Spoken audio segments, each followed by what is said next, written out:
Hello, welcome back to Kim Reads. We continue with Phantom, and we start the point of view of Nadir, aka the Persian, 1850 to 1853. Ashraf was a magnificent ruin of palaces.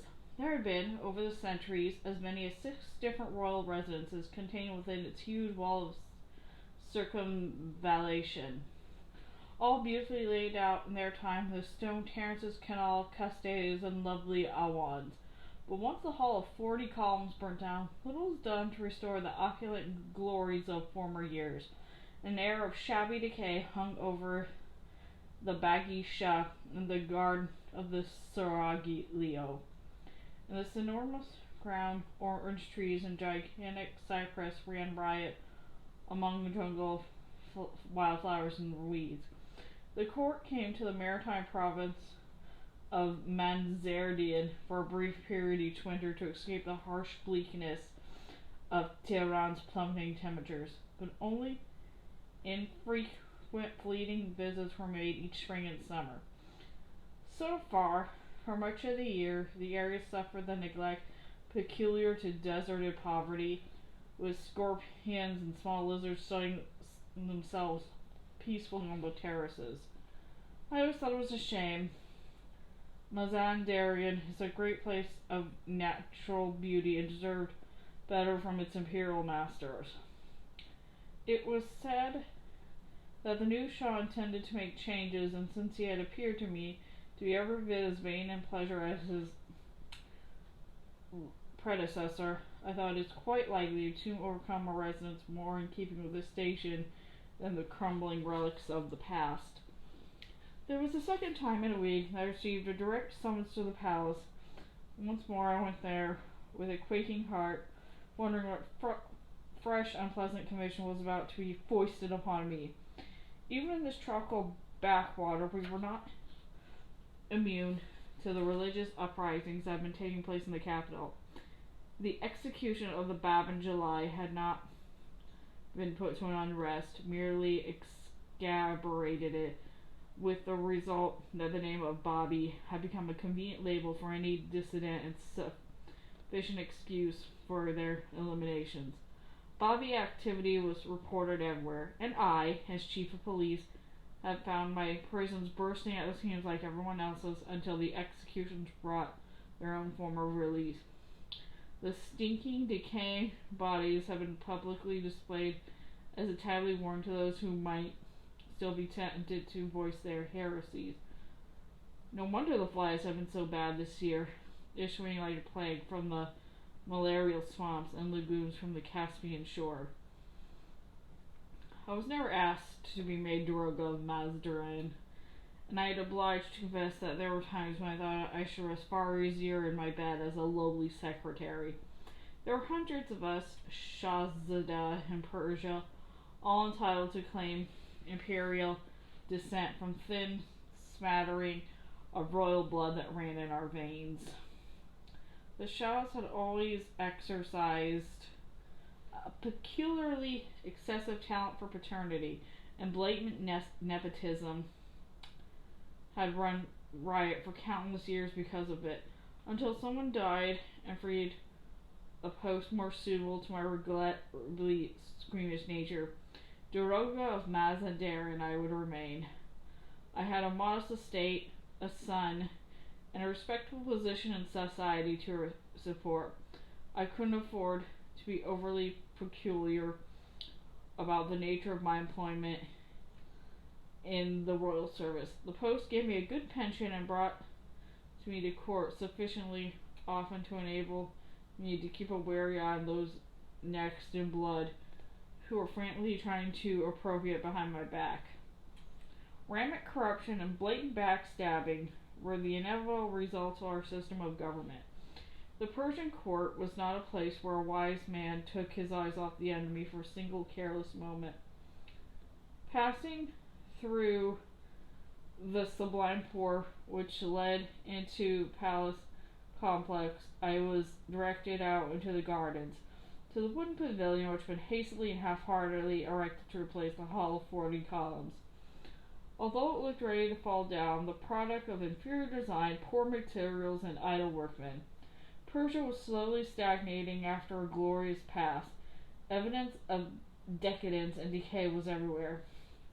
I prostrated myself dutifully on the highly patented carpet at the foot of a Turkish divan and gave the prescribed greeting to the King of Kings. May I be your sacrifice, asylum of the universe. Unmoved by the essential absurdity of my address, the Shah looked upon from the cat which was arching behind his caressing hand, and made the brief gesture which raised me to my feet. Doroga, you're late. 1,000 apologies, Imperial Majesty. I bowed my head in assumed humility, and he was satisfied. I wasn't late, and we both knew it, but he was young, barely 2 years on the throne, and still felt the need to establish his querulous authority. Now that I had become the humble penitent, we would come to business. Have you interrogated the Samarkand fur trader as I instructed? Yes, Imperial Majesty. I got all the good jobs, the one that no one else at court would touch. It would take me too much to track down that wretched fur trader and extract his garbled and incredible tale. And what is your opinion of the man's honesty? He was a simple man, Your Majesty, a very simple man. I say he lacked the imagination to embroider such a story. The Shah sat upright on the divan, and the Siamese cat, his special favorite, a gift from the royal court of Siam, sprang down on the carpet, tossing her fantastically jeweled collar and eyeing me with a look of pure malevolence. It was a serious thing at this court to make a feline enemy, but no matter how I tried, I had never had the knack with cats. So it is true then, mused the Shah thoughtfully. He does indeed exist, this miraculous magician who sings like a god and performs wonders beyond imagination. The Khanum will be delighted. She has already said that such a phenomenon would be wasted in Nijni Novgorod. He must be here at once. The Khanum desires it. I remained respectfully silent, not daring to voice my thoughts. Like the rest of the court, I was hardly aware of satisfying the whims of the Shah's mother. Beautiful, heartless, and politically shrewd, she had been the power behind the throne for the last 2 years, and would continue to rule our lives with her caprices until her son broke loose from her maternal dominance. There was, regrettably, no sign of this happening. The Shah had 3 principal wives and innumerable concubines, but no woman in the harem had yet shown herself capable of emerging from the Khanum's shadow sufficiently to challenge her insidious influence. We all went in fear of the lady. I intend to entrust this little matter to your worthy care, Doroga, the Shah continued, watching the cat circle me with an ominous swish of her tail. You will be prepared to leave for Russia at once. I opened my mouth to protest and shut it down hurriedly as the Shah's expression hardened in displeasure. As you wish, O shadow of God. As I bowed myself backward, my foot trod on something long and sinewy. There was a spitting image of rage, and an unsheathed claw lashed at the bare skin above my ankle. Another infernal cat! Praise Allah, not the Shah's favorite this time, but one sufficiently esteemed to win me a frown from the imperial brow and rebuke that brought sweat glistening on my upper lip. You are clumsy today, Doroga.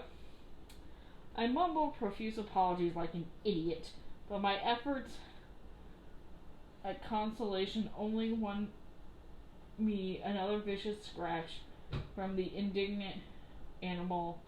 Allah. But how I hated cats. The miserable creatures were all over for the place, filling the rooms with the stench of their urine. It was considered a particular privilege to be sprayed by one of the royal cats. One was not expected to exclaim in disgust and rush off to change into clean attire. Indeed, I have known a courier to cut the cottontails off his jacket rather than disturb the glory of the empire while she slept. The animals had their own servants. Wow. And rode in velvet padded cages whenever the court moved. Some of the especially favorites even had pensions. Men have been thrown in prison for far less heinous crimes than treading on the tail of a royal cat. I knew I was fortunate to escape so lightly. I left the palace in an angry daze. It was never safe to leave court for an indefinite period, but my resentment had deeper roots than that. Deeper and infinitely more painful. The mission threatened more than the security of my post. I had been aware for a year or more that all was not well with my son's health. He suffered a strange disturbance of vision. There was a weakness of the muscles in his arms and legs that was growing imperceptibly more pronounced with the passage of time. In spite of the reassurance of several doctors, I remained uneasy. We Persians were not noted for our skills in medicine, even though the Shah himself had dispensed with our native psychic in favor of the services of a French physician. I did not wish to leave my home at this time, yet I knew I had no choice. To refuse an imperial commission was to court the Shah's displeasure, and I knew of no quicker road to ruin and death.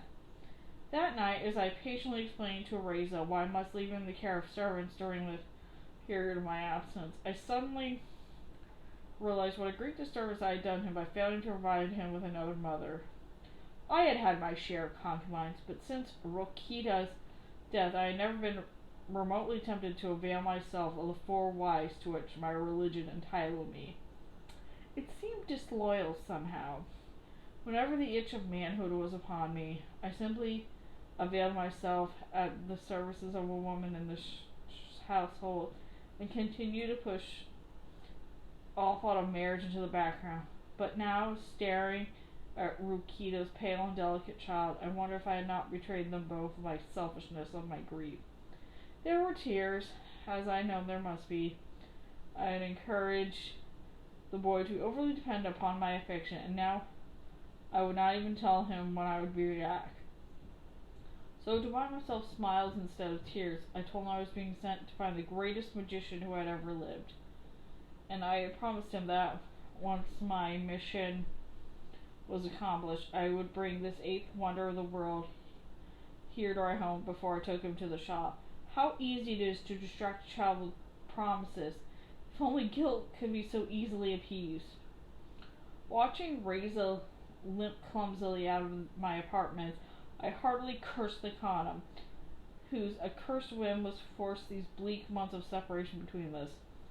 As for the mysterious genius I was now condemned to pursue, I wish he had never drawn breath to sing and enchant the Garlulius for a traitor from somewhere kind. Better that he had drowned the Volga rather than perform those astonishing tricks which caused his fame to be carried from the wastelands of Russia by the trading charismats. 1,000 curses on you, Erik, I reflect bitterly. How I wish you had never been born. I think Erik also kind of wishes that. Well, that's the end of that chapter. See you next time.